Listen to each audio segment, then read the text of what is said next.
Hello friends, नमस्कार। Welcome to नौकरी aspirants. आज का जो हमारा सेशन है वो है इंट्रोडक्शन का सेशन। हम आज इसमें ये डिस्कस करेंगे कि कॉन्स्टिट्यूशन क्या होता है और कॉन्स्टिट्यूशन में क्या चीज़ें होती हैं और ये एक देश के लिए कितना इम्पोर्टेंट होता है। तो हम उम्मीद करेंगे कि ये सेशन आपके लिए बहुत ही हेल्पफुल होगा। तो प्लीज़ सेशन को लाइक कीजिए, शेयर कीजिए एंड कमेंट कीजिए।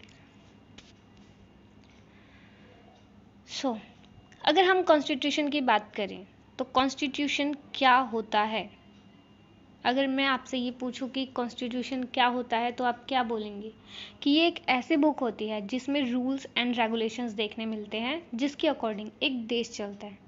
ठीक है, मतलब है कि किसी भी देश को प्रॉपर वर्क करने के लिए कॉन्स्टिट्यूशन की ज़रूरत होती है।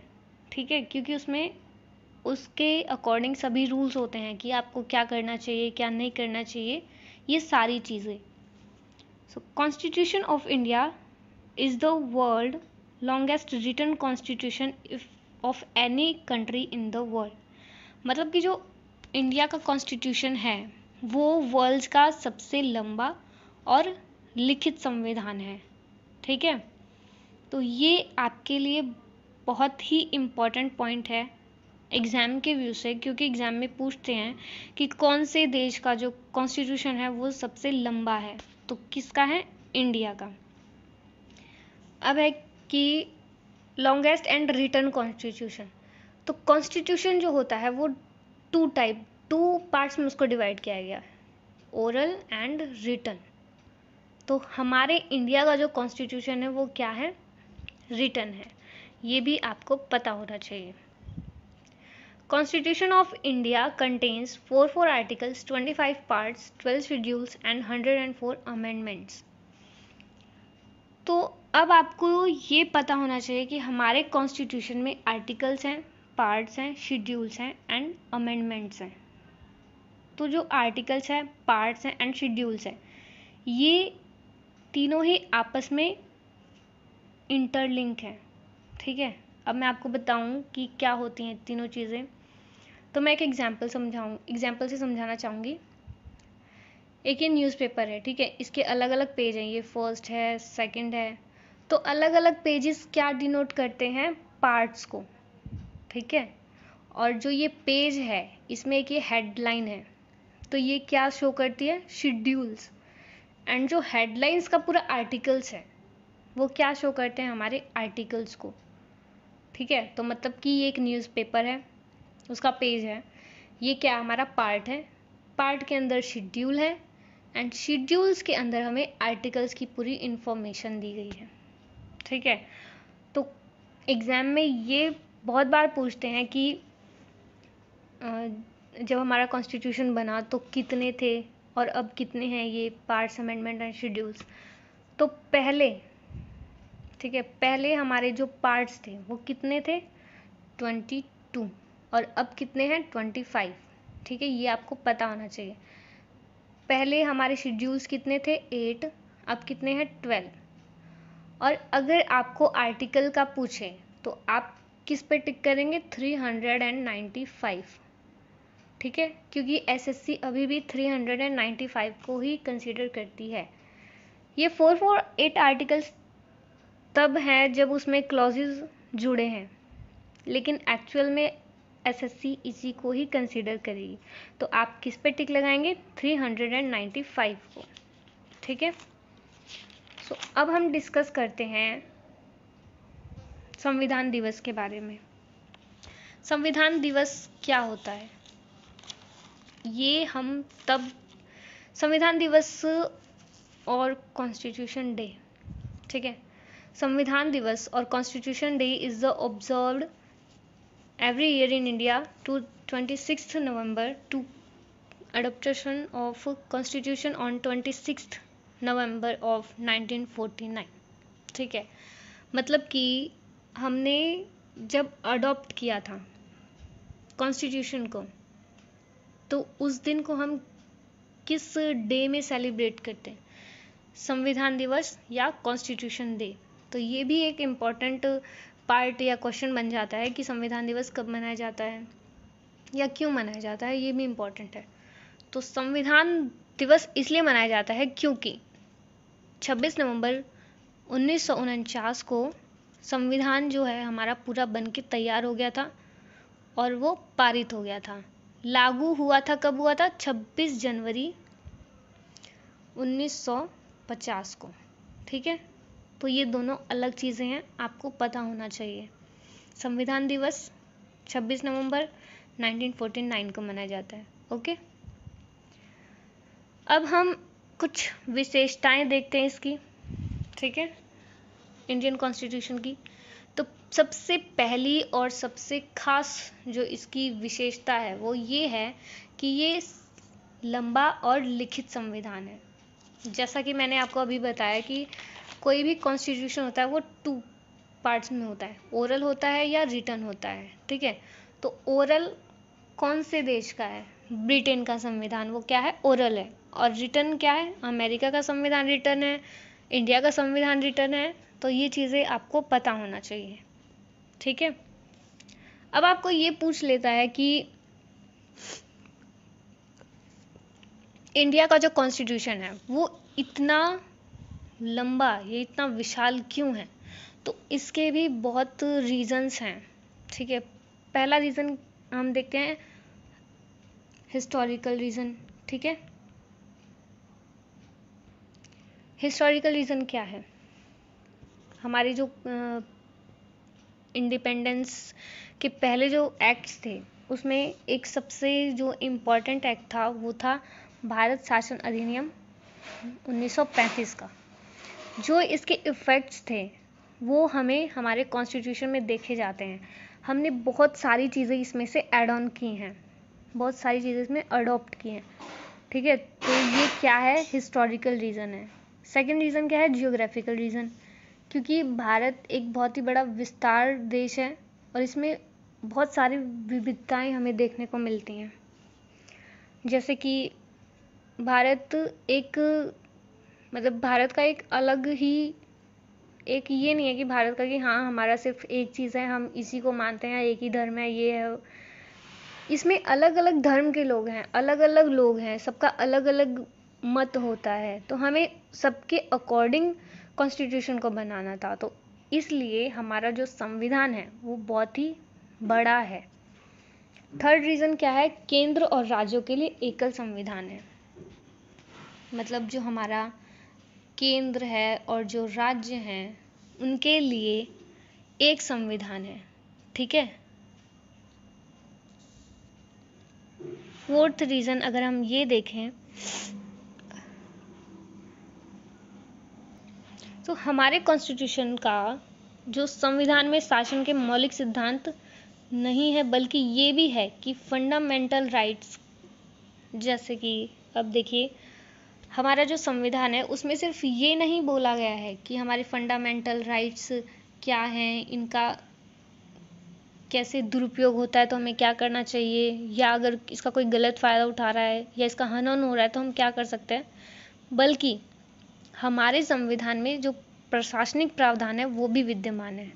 ठीक है, कि अगर कोई भी पोस्ट है तो वो कैसे उसमें कोई बनेगा, जैसे प्राइम मिनिस्टर है या सीएम है या कोई भी है, तो उनके सभी के रूल्स रेगुलेशंस हैं कि भाई कैसे कैसे करना है, क्या क्या प्रोसीजर होना चाहिए। तो एक एक चीज़ें उसमें ऐड हैं। तो इसलिए हमारा जो संविधान है वो बहुत ही लंबा है। ठीक है, सेकंड पॉइंट क्या है? Prescribed from various sources. पहले तो जो सोर्स होते हैं वो आंतरिक होते हैं। 2 सोर्स होते हैं, आंतरिक और बाह्य। ठीक है, बाह्य मतलब जो हमने बाहर के सोर्स से लिया, आंतरिक मतलब जो हमने इंडिया के जो भी पिछले एक्ट्स थे जो इंडिया में पारित हुए थे उनमें से क्या क्या चीज़ें ली। ठीक है, तो जैसे मैंने अभी आपको लास्ट पॉइंट में समझाया था कि हमारे कॉन्स्टिट्यूशन में 1935 का जो अधिनियम था उसमें से बहुत सारी चीज़ें ऐड की गई हैं। ठीक है, तो ये हमारा आंतरिक जो है स्रोत है। सेकंड, बाह्य स्रोत। बाह्य स्रोत मतलब कि हमने बहुत सारी चीज़ें जो हैं एक एक एक एक चीज़ें हमने सभी कॉन्स्टिट्यूशन को मिलाया, और जो उसमें से चीज़ें थी वो हमारे कॉन्स्टिट्यूशन में उन्होंने, जिन्होंने कॉन्स्टिट्यूशन को बनाया उन्होंने ऐड किया। ठीक है। अब जैसे कि मौलिक अधिकार हैं, यानी फंडामेंटल राइट्स हैं, वो कहाँ से लिए गए हैं? अमेरिका से। ठीक है। और डीपीएसपी, ये बहुत ही इंपॉर्टेंट टॉपिक है। डीपीएसपी कहाँ से लिया गया है? आयरलैंड से। ठीक है। और ऐसे बहुत सारी चीज़ें हैं। अब जैसे संसदीय सरकार का सिद्धांत है, वो कहाँ से लिया गया? ब्रिटेन से। और कार्यपालिका, विधायिका, ये सारी चीज़ें हमने कहाँ से ली हैं? ब्रिटेन से। ठीक है। तो अब जिन्होंने कॉन्स्टिट्यूशन बनाया, उनके लिए भी ये चीज़ें बहुत मुश्किल थी कि जो भी दिखा भाई उसको पेस्ट कर दें हम अपने कॉन्स्टिट्यूशन में। उन्होंने ऐसा नहीं किया। उन्होंने जो सही लगा वो अडॉप्ट किया, और जो उन सोर्सेज की कमी थी उनको अडॉप्ट नहीं किया, उनमें कुछ सुधार करके उनको अडॉप्ट किया। इसीलिए हमारे कॉन्स्टिट्यूशन को बनने में बहुत टाइम लगा। और कितना टाइम लगा था? 2 year 11 months and 18 days. Okay, ये आपको याद होना चाहिए। इसीलिए हमारे कॉन्स्टिट्यूशन को बनने में इतना टाइम लगा और ये इतना लंबा बना। ठीक है। जो भी हमारे कॉन्स्टिट्यूशन को बना रहे थे उन्होंने सारी चीज़ों को अपने अकॉर्डिंग, मतलब कि इंडियन रिक्वायरमेंट के अकॉर्डिंग ही उसको फिल्टर किया और तब जाके हमारे कॉन्स्टिट्यूशन में ऐड किया। ठीक है। तो जो ये पॉइंट है प्रेस्क्राइब फ्रॉम वेरियस सोर्सेज, इसकी हम अलग वीडियो भी बनाएंगे। हर एक पॉइंट की अलग अलग वीडियोस बनेंगी, तो उसमें हम बहुत ही डिटेल में बताएंगे कि हमने किस कंट्री से कौन सा लिया, किस कंट्री से क्या लिया गया, क्योंकि ये बहुत ही इंपॉर्टेंट टॉपिक है। ये क्वेश्चंस पेपर में बहुत ज़्यादा आते हैं। ठीक है। तो अभी सिर्फ इंट्रोडक्शन के हिसाब से आपको मोटा मोटा बता रहे हैं। थर्ड पॉइंट क्या है? Coordination of flexibility and inflexibility, यानी नम्यता एवं अनम्यता का समन्वय। फ्लेक्सिबल मतलब क्या हो सकता है? कॉन्स्टिट्यूशन के अगर कॉन्सेप्ट में देखा जाए तो फ्लेक्सिबल का मतलब क्या है? जिसमें संशोधन आसानी से हो जाए, जिसका मतलब कुछ कठोर रूल्स ना हो, ऐसे रूल्स ना हो कि हमें बहुत टाइम लग रहा है अमेंडमेंट करने में, ये वो। तो वो क्या है? फ्लेक्सिबिलिटी है। तो किस देश का जो संविधान है वो फ्लेक्सिबल है? किसका है? ब्रिटेन का। ठीक है। ये आपको पता होना चाहिए, ब्रिटेन का जो संविधान है वो फ्लेक्सिबल है। और अगर हम इनफ्लेक्सिबल देखें, यानी रिजिड, जो बहुत कठोर है, जिसमें संशोधन आसानी से नहीं हो सकता, वो कौन सा देश है? अमेरिका। ठीक है। तो जो भारत का संविधान है वो ना तो फ्लेक्सिबल है और ना ही इनफ्लेक्सिबल है, वो दोनों का मिक्सअप है। अगर हमें कोई भी संशोधन करना है तो उसके जो भी प्रोविजंस हैं वो हमारे आर्टिकल 368 में दिए गए हैं। और हमारे जो संशोधन होते हैं, यानी कि जो अमेंडमेंट्स है, वो हम 2 तरीके से करते हैं। तो इस पॉइंट को हम आगे बहुत ही डिटेल में पढ़ेंगे जब हम टॉपिक्स को पढ़ेंगे। बाकी अभी के लिए इतना काफ़ी है। बस आपको ये पता होना चाहिए कि कौन से देश का फ्लेक्सिबल है, कौन से देश का रिजिड है। ठीक है। So next point,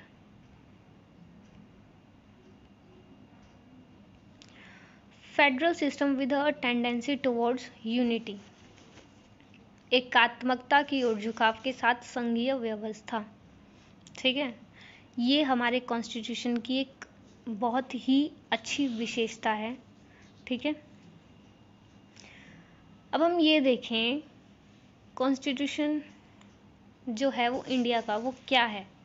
quasi federal है। ठीक है। क्वाजी फेडरल, फेडरल का मतलब क्या होता है कि जो शक्तियां हैं वो केंद्र और सरकार के बीच में विभाजित हैं। ठीक है। कुछ शक्तियां केंद्र के पास हैं, कुछ शक्तियां राज्य के पास हैं। और अगर हम यूनिटी की बात करें तो यूनिटी क्या है कि एक ही जो सेंट्रल गवर्नमेंट है उसके पास हर एक राज्य की शक्तियां हैं। ठीक है। तो फेडरल का मतलब क्या है? शक्तियों का विभाजन। यूनिटी का मतलब है कि एक सिर्फ केंद्र के पास शक्तियाँ हों। तो जो हमारा इंडियन कॉन्स्टिट्यूशन है वो दोनों का मिक्सअप है, कुछ चीज़ें फेडरल हैं, कुछ चीज़ें यूनिटी हैं। तो अगर आपसे क्वेश्चन ये पूछा जाए कि फेडरल की क्या विशेषताएं, यानी फेडरल क्या होता है, फेडरल में क्या क्या चीज़ें होती हैं, तो आप क्या बोलेंगे? आपको कुछ पॉइंट्स याद होने चाहिए। फेडरल में क्या क्या होता है? पहला, शक्तियों का विभाजन, ठीक है, शक्तियाँ विभाजित होती हैं, ठीक है। सेकंड, लिखित संविधान है, ठीक, कि मतलब संविधान लिखित है, उसमें अगर हम जो संविधान का बेस है उसको चेंज नहीं कर सकते। हाँ, हम उसमें कुछ चीज़ें ऐड कर सकते हैं, लेकिन पुरानी चीज़ों को नहीं बदल सकते। और इसमें जो संविधान है, यानी कि आपको फेडरल में थर्ड पॉइंट ये पता होना चाहिए कि जो संविधान है, यानी जो कॉन्स्टिट्यूशन है, वो सबसे ऊंचा होता है, यानी वो सर्वोच्च होता है। फेडरल की ये विशेषता है, ठीक है। संविधान की सर्वोच्चता मतलब कि कोई भी जो काम होगा वो संविधान के अकॉर्डिंग होगा। ये नहीं है कि किसी मंत्री ने ये कहा कि ये करो तो वो हो रहा है, नहीं। जो संविधान में लिखा है, जो संविधान में रूल्स लिखे हैं, उसी के अकॉर्डिंग वर्क होगा। तो ये क्या है? फेडरल की विशेषताएं हैं, ठीक है। और इसमें स्वतंत्र न्यायपालिका होती है, आपको ये भी पॉइंट याद होना चाहिए। अगर हमारी जो न्यायपालिका है वो स्वतंत्र नहीं रहेगी तो हम संविधान की सर्वोच्चता कैसे बना के रख सकते हैं? पॉसिबल ही नहीं है। तो इसीलिए हमने फेडरल को भी अपनाया है कि न्यायपालिका स्वतंत्र है, संविधान सर्वोच्च है, शक्तियाँ विभाजित हैं, तो इसलिए। और फेडरल में हमारा जो लास्ट पॉइंट है, फिफ्थ पॉइंट, वो भी आपको पता होना चाहिए। उसमें द्विसदनीयता है, यानी कि जो संसद है वो 2 पार्ट्स में, आपको पता है, लोकसभा, राज्यसभा, ठीक है। 5-5 जो साल में होते हैं वो वोट होते हैं इनके, किसके?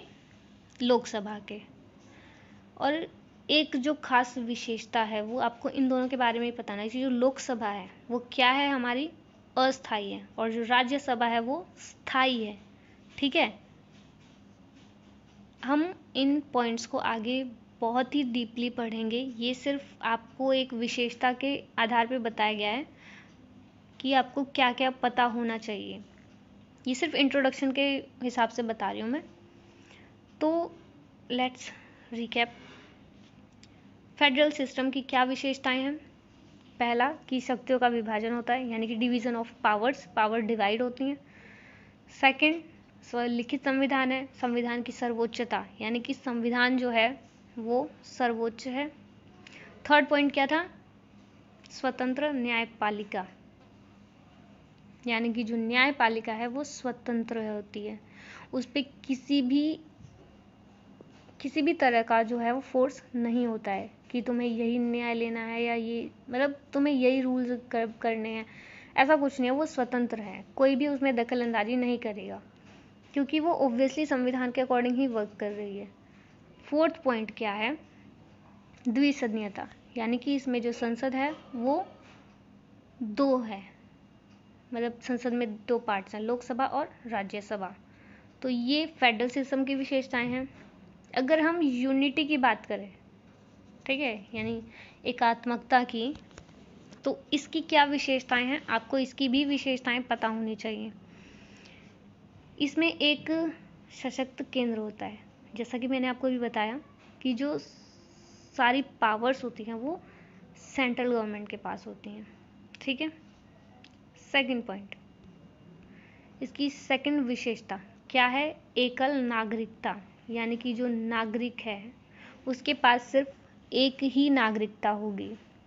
अगर हम बात करें अमेरिका की, तो अमेरिका में क्या है? ड्यूअल सिटीजनशिप है, लेकिन इंडिया में ऐसा नहीं है, ठीक है। थर्ड, इसकी विशेषता क्या है? एकीकृत न्यायपालिका, एक ही न्यायपालिका है, ठीक है, एक संविधान है, और इसमें आपातकालीन प्रावधान भी हैं, ठीक है। तो आपको ये पता होना चाहिए कि फेडरल विशेषताएं क्या हैं और यूनिटी की विशेषताएं क्या हैं, ठीक है। तभी हम बहुत अच्छे से समझ पाएंगे आगे। तो आई होप कि आपको ये बेस क्लियर होगा कि फेडरल क्या होता है और यूनिटी क्या होता है, यानी कि एकात्मकता क्या है और संघीय क्या है, ठीक है। जो हमारा आर्टिकल 1 है, ठीक है, आर्टिकल 1 में जो भारत है उसको यूनियन ऑफ स्टेट्स कहा गया है। ये आपको क्वेश्चन आ सकता है कि यूनियन ऑफ स्टेट्स किसे कहा गया है, भारत को कौन से आर्टिकल में कहा गया है, आर्टिकल 1, ठीक है। अब इसको यूनियन ऑफ स्टेट्स क्यों कहा गया है, क्यों कहा गया है, क्योंकि जो भारत है वो स्टेट्स को मिलाकर बना है, ठीक है। अलग अलग स्टेट्स का, अलग अलग स्टेट को ऐड किया गया इसमें, ठीक है, तब जाके वो एक कंट्री बनी है, ठीक। हम इसको संघीय नहीं बोल सकते, क्योंकि संघीय वो होता है जिसमें कि राज्यों के साथ समझौता करके उन्हें मिलाया जाए, लेकिन भारत में ऐसा नहीं है। और भारत, क्वेश्चन आपको ये पूछ सकता है कि भारत संविधान में संघीय शब्द का इस्तेमाल किया गया है या नहीं, तो आपका आंसर क्या होगा, नो, ठीक है। क्योंकि हमारे संविधान में भारत को संघीय नहीं कहा गया है, वो यूज वर्ड ही नहीं है संघीय भारत के लिए। भारत के लिए सिर्फ क्या है, यूनियन ऑफ स्टेट्स है। तो यूनियन ऑफ स्टेट्स ये बहुत ही इम्पॉर्टेंट क्वेश्चन है, आपको पता होना चाहिए। फिफ्थ पॉइंट क्या है, पार्लियामेंट्री फॉर्म ऑफ गवर्नमेंट, यानी कि सरकार का संसदीय रूप। इसकी बहुत ही खास विशेषता है ये। जो हमने पार्लियामेंट्री सिस्टम जो अडॉप्ट किया है वो कहाँ से अडॉप्ट किया है, ब्रिटेन से, ठीक है।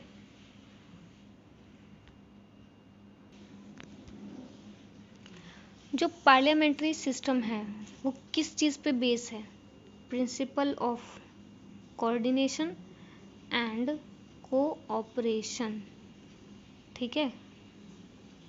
यानी कि principle of coordination and cooperation between the legislature and executive, यानी कि जो हमारी विधायिका है, विधायिका मतलब कि लेजिस्लेचर जो है हमारी, और जो हमारी एग्जीक्यूटिव है यानी कि कार्यपालिका, उन दोनों के बीच में जो सहयोग है, समन्वय है, अगर वो बना रहेगा तो हमारा जो पार्लियामेंट्री सिस्टम है वो प्रॉपर वर्क करेगा, ठीक है। कहने का मतलब है कि अगर विधायिका में और कार्यपालिका में आपसी सहयोग बना रहेगा तो पार्लियामेंट्री सिस्टम चलेगा ठीक से। लेकिन जो प्रेसिडेंट सिस्टम है वो इन दोनों के शक्तियों के विभाजन से चलता है, ठीक है। ये सारी चीज़ें हम आगे चल के बहुत डीप पढ़ेंगे, तो अभी इतना कुछ डीप में बताने वाला है नहीं, तो अभी मैं आपको सिर्फ मोटा मोटा ही बता रही हूँ। एक इम्पॉर्टेंट चीज़ है वो है कि जब हमने इंडियन कॉन्स्टिट्यूशन में ब्रिटेन से ये लिया हमारा जो पार्लियामेंट्री सिस्टम है, लेकिन अगर हम ये देखें कि ये दोनों एक दूसरे से डिफरेंट भी हैं, जैसे कि जो ब्रिटेन का पार्लियामेंट्री सिस्टम है उसमें ब्रिटेन में जो संसद है वो संप्रभु है, मतलब कि जो ब्रिटिश लोग हैं वो सिर्फ संसद को ही संप्रभुता देते हैं कि मतलब जो संसद ने बोला वही होगा। लेकिन भारत में ऐसा नहीं है। भारत में जो संप्रभु है वो क्या है, हमारी जनता, ठीक है। जो जनता चूज करती है, जो जनता चाहती है, यानी कि जनता और संविधान दोनों ही जो चाहते हैं वही होता है, यानी संविधान के रूल्स एंड जनता का जो मत होता है, तो उसके अकॉर्डिंग हमारा भारत चलता है। लेकिन ब्रिटेन कॉन्स्टिट्यूशन में ऐसा नहीं है। सेकंड डिफरेंस ये है कि जो भारत का संविधान है या जो भारत में राष्ट्रपति बनते हैं वो उत्तराधिकारी व्यवस्था होती है, मतलब कि उन्हें निर्वाचित किया जाता है, यानी कि उन्हें जनता चूज करती है। लेकिन जो ब्रिटेन का पार्लियामेंट है उसमें जो राष्ट्रपति है वो वंशानुगत होता है, मतलब कि उत्तराधिकारी व्यवस्था होती है वहाँ पे, कि वो वंशानुगत वो क्रम चल रहा है, कोई उसमें चूज़ करने वाला नहीं होता है, कि मतलब और लोगों के मत को इतनी वैल्यू नहीं दी जाती है, उसमें सिर्फ उत्तराधिकारी व्यवस्था चलती है। लेकिन भारत की संसद में ऐसा नहीं होता है, ठीक है। तो ये दो चीज़ें डिफरेंट हैं, ये आपको पता होना चाहिए। अब हम संसद प्रणाली, जो हमारी संसद है, उसकी कुछ विशेषताएं देखें तो क्या है उसकी विशेषताएं। इसकी पहली विशेषता क्या है कि जो प्रधानमंत्री और राष्ट्रपति हैं उनके कार्यपालकों की उपस्थिति, यानी कि जो वास्तविक और नाम मात्र कार्यपालक हैं वो इसमें उपस्थित रहते हैं। सेकंड पॉइंट क्या है, बहुमत वाले दल की सत्ता होती है, ठीक है। थर्ड पॉइंट क्या है, कार्यपालिका जो होती है वो जवाबदेही होती है विधायिका के सामने, ठीक है, कि कार्यपालिका क्या कर रही है, ये सब चीज़ें उसे बतानी होती है विधायिका को, ठीक है। फोर्थ पॉइंट क्या है, जो विधायिका है, विधायिका में जो मंत्री हैं उनकी सदस्यता, इसकी विशेषता है, ठीक है। फिफ्थ पॉइंट क्या है, निचले सदन का विघटन हो सकता है इसमें, ठीक है, लोकसभा का, क्योंकि जैसा मैंने पहले बताया था हमारी लोकसभा अस्थायी होती है, ठीक है। जो लोकसभा विघटन होता है वो केंद्र में होता है और जो विधानसभा होता है वो राज्य में होता है, ठीक है। और मैंने ऐसा पहले भी बताया था कि जो हमारी राज्यसभा है वो स्थायी होती है, लोकसभा अस्थायी होती है, ये बहुत इंपॉर्टेंट है। अब हम नेक्स्ट इसकी विशेषता देखते हैं, क्या है, coordination of parliamentary and judicial supremacy, यानी कि जो संसदीय संप्रभुता है और न्यायिक सर्वोच्चता में समन्वय। जो इंडियन कॉन्स्टिट्यूशन है इसमें हमारा जो न्यायपालिका है वो कहाँ से लिया गया है, अमेरिका के कॉन्स्टिट्यूशन से, ठीक है, ये आपको पता होना चाहिए। इसके बारे में हम आगे और डिटेल में पढ़ेंगे, लेकिन हमने जो न्यायपालिका की सर्वोच्चता का अपनाया है इनके स्रोत से, तो हमने पूरा नहीं अपनाया है, क्योंकि भारत में ना तो संसद सर्वोच्च होती है और ना ही न्यायपालिका सर्वोच्च होती है। भारत में क्या सर्वोच्च है, संविधान, ठीक है। तो ये इस तरीके से हमारा अमेरिका से अलग है। नेक्स्ट पॉइंट क्या है, एकीकृत और स्वतंत्र न्यायपालिका। हमारी जो न्यायपालिका है इससे रिलेटेड भी अलग अलग प्रोविजंस हैं हमारे कॉन्स्टिट्यूशन में, ठीक है, क्योंकि हमारी न्यायपालिका इंडिपेंडेंट है, ठीक है। तो जब न्यायालय स्वतंत्र होगा तभी संविधान का संरक्षण होगा, इसलिए इसको इंडिपेंडेंट रखा गया है। जो इंडियन कॉन्स्टिट्यूशन में है उसमें जो न्यायालय है वो केंद्रीय कानूनों के साथ साथ राज्य कानूनों को लागू करता है, लेकिन अगर हम अमेरिका के कॉन्स्टिट्यूशन में देखें तो उसमें ऐसा नहीं है। जो संघीय न्यायपालिका है वो संघ के कानून को लागू करती है और जो राज्य कानून है उसको राज्य न्यायपालिका लागू करती है, लेकिन भारत में ऐसा नहीं है, ठीक है। और क्योंकि यह संविधान के संरक्षण करता है तो इसलिए ये स्वतंत्र भी है। और इनके कई प्रोविजंस भी हैं हमारे कॉन्स्टिट्यूशन में, जैसे कि जो जज है हमारे न्यायपालिका का, उनकी जो कार्यकाल है उसकी सुरक्षा का भी प्रोविज़न है, और जो जज हैं उनको निर्धारित सेवा जो दी जा रही है उनका प्रोविज़न है। और उसमें ये भी है कि विधायिका जो है वो न्यायाधीशों के कामकाज पर चर्चा नहीं कर सकती है, ठीक है। न्यायाधीश जो हैं वो स्वतंत्र होते हैं, उसमें कोई भी दखल अंदाजी नहीं कर सकता। और कार्यपालिका से न्यायपालिका को अलग रखा जाता है, ठीक है। जैसा कि मैंने बोला कि वो स्वतंत्र है, उसमें कोई भी दखल अंदाजी नहीं करता है, तो चाहे वो कार्यपालिका हो या विधायिका हो, कोई भी उस पर रोक नहीं लगा सकता। तो ऐसे ही कई सारे प्रोविजंस हैं हमारे कॉन्स्टिट्यूशन में। न्यायपालिका को लेकर, वो हम सारी चीज़ें आगे बहुत ही डिटेल में पढ़ने वाले हैं, तो अभी आपको सिर्फ इंट्रोडक्शन दिया है। 8th पॉइंट क्या है? Fundamental rights and the most important topic हमारे किसी भी एग्ज़ाम का, हमारे आर्टिकल नंबर 12 to 35 हमारे फंडामेंटल राइट्स हैं। कौन से पार्ट में? Part number 3। हमारे कितने मौलिक अधिकार हैं? 6, ठीक है। और कौन कौन से हैं? Right to equality, right to freedom, right against exploration, right to religion, right to art and culture and educational freedom, constitutional remedies, ठीक है। ऐसी अलग अलग बहुत सारे मतलब 6 मौलिक अधिकार हैं जिनको हम आगे बहुत ही डीपली पढ़ेंगे, ठीक है। तो अब हम ये जानें कि फंडामेंटल राइट्स, इनका उद्देश्य होता क्या है, इसको क्यों हमारे कॉन्स्टिट्यूशन में ऐड किया गया है। तो इससे क्या होता है, जो हमारी उद्देश्य इसका ये है कि इससे जो राजनीतिक लोकतंत्र की भावना है उसको प्रोत्साहन मिलेगा, ठीक है।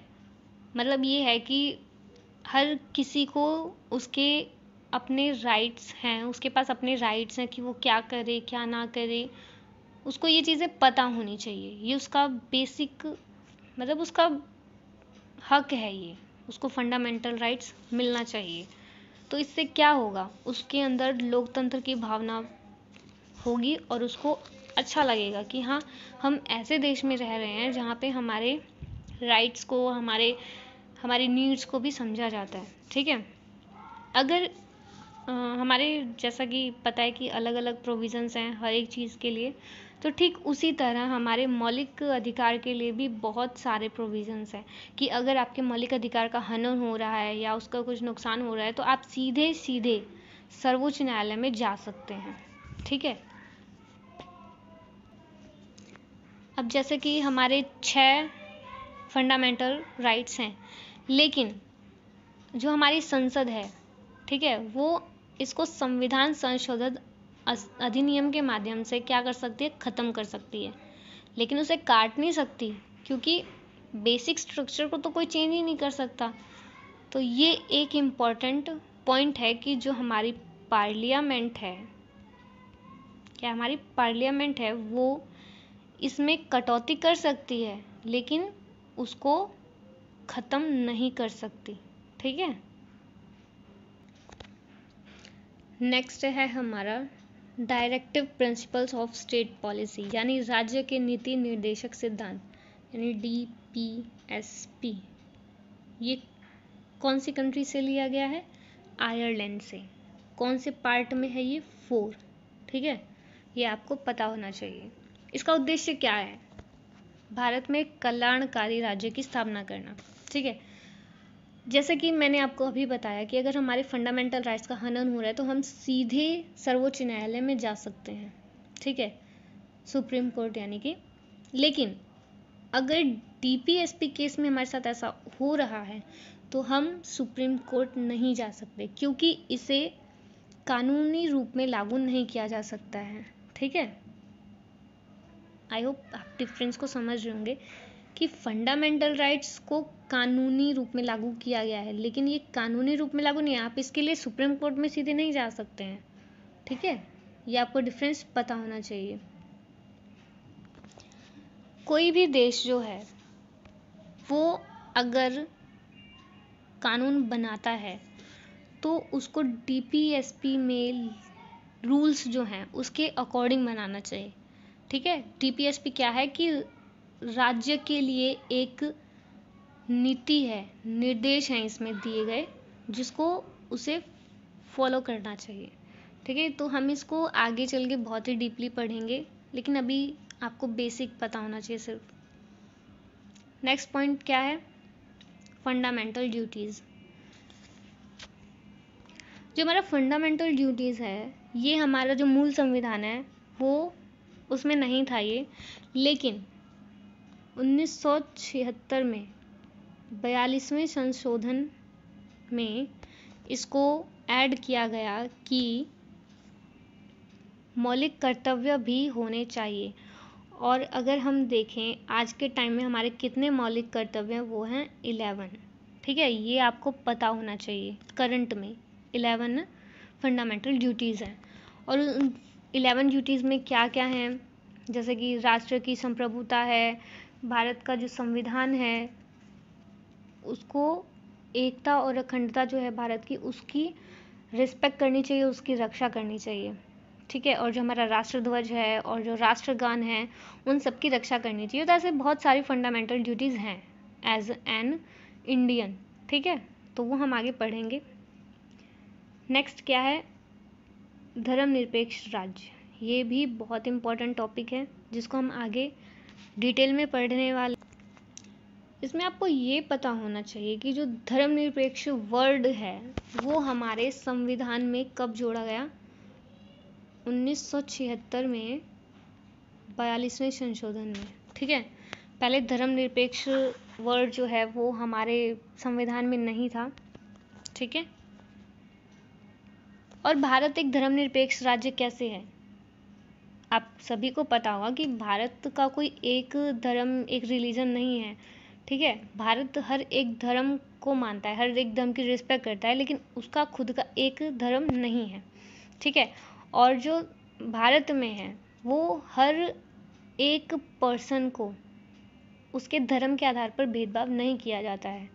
तो ये एक बहुत ही यूनिक और अच्छी विशेषता है भारत की, कि भारत में कोई भी पर्सन जो है वो अपने धर्म को कंटिन्यू कर सकता है। उसको ये कोई फोर्स नहीं है कि आप इस धर्म को अपनाइए, इस धर्म को अपनाइए, ऐसा कुछ भी नहीं होता है। तो ये एक बहुत ही यूनिक इसका विशेषता है।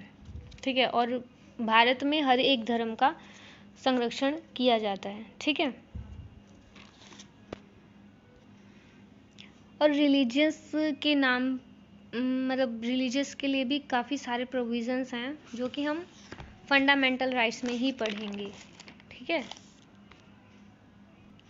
नेक्स्ट जो हमारे कॉन्स्टिट्यूशन की विशेषता है वो क्या है, सार्वभौम वयस्क मताधिकार। ठीक है, जो पहले मत देने का जो एज था वो क्या था, 21 ईयर्स। यानी कि अगर आप 21 ईयर्स के हैं तभी आप वोट डाल सकते हैं। लेकिन 1989 में जो 61st जो संशोधन हुआ था उसमें 21 को हटा करके 18 ईयर्स हो गया है। ठीक है, तो भारत में ये है कि अगर आप 18 ईयर्स के हैं और उससे ज़्यादा हैं तभी आप वोट दे सकते हैं, किसी भी भेदभाव के बिना। ठीक है, और हर एक पर्सन को वोट देना भी चाहिए। इससे क्या होगा कि लोगों में समानता आएगी। ठीक है, जैसे कि पहले वोट की अगर हम बात करें तो सिर्फ बड़े लोग दे सकते थे, छोटे लोग नहीं दे सकते थे, मतलब कि जो लो कैटेगरी टाइप्स के थे। तो अब ऐसा नहीं है, वोट हर कोई दे सकता है। और इसकी एक और विशेषता है कि इससे जो लोकतंत्र है उसका जो आधार है वो मजबूत होगा, क्योंकि हर एक पर्सन अगर अपना मत देगा तभी लोकतंत्र प्रॉपर वर्क कर पाएगा। अगर हम कुछ लोगों की बातों को मान के या कुछ लोगों के वोटिंग के आधार पे हम सरकार को चलाएं तो वो तो ऑब्वियसली गलत है। तो अगर हर एक पर्सन वोट देगा तो उससे लोकतंत्र का क्या होगा, आधार मजबूत बनेगा। ठीक है, नेक्स्ट पॉइंट क्या है, सिंगल सिटीजनशिप यानी कि एकल नागरिकता। तो मैंने आपको अभी पीछे बताया था कि अमेरिका में क्या है, ड्यूअल सिटीजनशिप है। सॉरी, ब्रिटेन में भी है, अमेरिका में भी है। ठीक है, लेकिन भारत में क्या है, सिंगल सिटीजनशिप है। देखिए, जहाँ पे ड्यूअल सिटीजनशिप होता है वो तो केंद्र की भी उनकी एक सदस्यता होती है और राज्य की भी एक, मतलब वो उनका दोनों में ही अलग अलग नागरिकता है। अब हम जैसे अगर इंडिया को लें तो यहाँ पे हम पहले इंडियन हैं। ठीक है, उसके बाद हम बिहारी, हरियाणवी, गुजराती, पंजाबी, ये सारी चीज़ें हैं। तो हमारी सिर्फ एक ही नागरिकता है, वो क्या है? इंडियन। ठीक है, तो ये हमारे कॉन्स्टिट्यूशन की विशेषता है। तो हमारी नेक्स्ट विशेषता क्या है? इंडिपेंडेंट बॉडीज़, यानी कि स्वतंत्र निकाय। जैसे कि भारत में केवल कार्यपालिका, न्यायपालिका या विधायिका ही सरकार नहीं चलाती है, बल्कि और भी ऐसे कमीशंस हैं, ऐसी आयोग हैं, ऐसी इंडिपेंडेंट बॉडीज़ बनाई गई हैं जो कि हमारी सरकार को चलाती हैं। ठीक है, इन सब के बारे में हम आगे बहुत ही डिटेल में पढ़ेंगे। ठीक है, नेक्स्ट जो इसकी विशेषता है वो क्या है? Emergency provisions. ये बहुत ही इम्पॉर्टेंट है एग्ज़ाम के पॉइंट ऑफ व्यू से, ये टॉपिक बहुत ही ज़्यादा। ठीक है, हमारे कॉन्स्टिट्यूशन में कितने प्रोविजंस हैं आपातकालीन के? 3। ठीक है, कौन कौन से? तो कौन कौन से इमरजेंसीज हैं? National emergency, state emergency and financial emergency. ठीक है, अब मैं आपसे ये पूछूं कि इसको हम क्यों लाएं अपने कॉन्स्टिट्यूशन में? इससे क्या होगा? इससे क्या फ़ायदा होगा इमरजेंसी से? तो इससे देश की जो संप्रभुता है वो बनी रहेगी, एकता बनी रहेगी, अखंडता और सुरक्षा जो है वो बनी रहेगी। इससे जो हमारा संविधान है, ठीक है, संविधान और देश का जो लोकतंत्र ढांचा है उसकी सुरक्षा मिलती है। ठीक है, जैसे कि जो नेशनल इमरजेंसी है वो कब लग सकती है? कब लग सकती है? जब कोई युद्ध हो या कोई आक्रमण हो, ठीक है, अशांति हो, आंतरिक अशांति की अवस्था अगर आ जाए, तो ऐसे में हम कौन सी इमरजेंसी लगती है? National emergency. और नेशनल इमरजेंसी के बारे में कौन से आर्टिकल में लिखा गया है? 352। ये किस चीज़ की है? नेशनल इमरजेंसी की। ठीक है, और वो अभी तक सिर्फ 3 बार लगी है। ठीक है, ये आपको पता होना चाहिए। दूसरी जो हमारी इमरजेंसी है वो कौन सी है? State emergency. उसका जो आर्टिकल है वो कौन सी आर्टिकल में? 356। और ये हमारे देश में अनगिनत बार लगी है। ठीक है, टॉपिक है।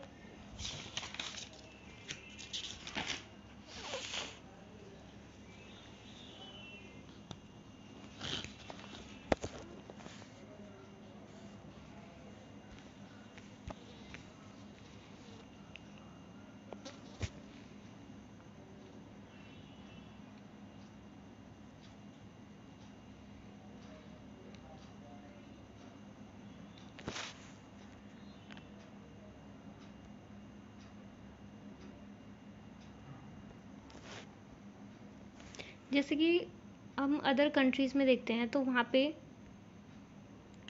जो गवर्नमेंट है वो 2 लेवल में काम करती है, यानी 2 टायर गवर्नमेंट है, केंद्र और राज्य। लेकिन हमारी जो इंडिया है इसमें हमारी 3 टायर गवर्नमेंट है, केंद्र सरकार और राज्य सरकार और स्थानीय स्वशासन यानी पंचायती राज। तो ये हमारी 3 टायर गवर्नमेंट है। ठीक है, अब इसमें ये पूछा जाता है कि इसको कॉन्स्टिट्यूशन में कब जोड़ा गया, ये सारी चीज़ें। तो 1992 में जो 73rd and 74th constitutional amendment था उसमें प्रोविज़न आया था, एक प्रोविज़न बना 3rd टायर के लिए, यानी कि लोकल गवर्नमेंट के लिए, जो कि किसी भी कॉन्स्टिट्यूशन में नहीं है। जैसा कि मैंने आपको बताया कि ये सिर्फ इंडिया में ही है कि जो गवर्नमेंट है वो 3 टायर गवर्नमेंट है। जो हमारा 73rd कॉन्स्टिट्यूशन था, सॉरी अमेंडमेंट था, उसमें पार्ट 9 को ऐड किया गया था। ठीक है, और 11th जो शेड्यूल है उसको ऐड किया गया था, जिसमें कि पंचायतों को संवैधानिक मान्यता प्राप्त दी गई थी। किसमें दी गई थी? 73rd अमेंडमेंट, जिसमें कि पार्ट 9 बना एंड 11th शेड्यूल ऐड हुआ। उसमें हमें पंचायतों को संवैधानिक मान्यता प्राप्त दी गई, ठीक है। और जो 74th अमेंडमेंट था उसमें भाग 9A, ठीक है, यानी part 9A and 12th schedule को ऐड किया गया, जिसमें नगर पालिकाओं को संवैधानिक मान्यता दी की गई थी, ठीक है। यानी कि 73rd में पंचायतों को संवैधानिक मान्यता दी गई और 74th में नगर पालिकाओं को संवैधानिक मान्यता दी गई थी। आई होप कि आपको यहाँ तक क्लियर होगा कि कॉन्स्टिट्यूशन क्या होता है, हमारे कॉन्स्टिट्यूशन में कितनी चीज़ें हैं, किस किस को मिला के मतलब कौन कौन से सोर्सेज से इनको लिया गया है, या फिर हमारे कॉन्स्टिट्यूशन में क्या है, क्या क्या पॉइंट्स हैं। तो जितनी भी इसकी विशेषताएं हैं हम इन सभी को आगे बहुत ही डिटेल में पढ़ने वाले हैं। आज का सिर्फ हमारा जो सेशन था वो इंट्रोडक्शन का था। आई होप आपको अब समझ में आया होगा कि कॉन्स्टिट्यूशन में हम आगे क्या पढ़ने वाले हैं। So thank you and please video को लाइक कीजिए, सब्सक्राइब कीजिए, शेयर कीजिए एंड कमेंट कीजिए। Thank you, bye bye.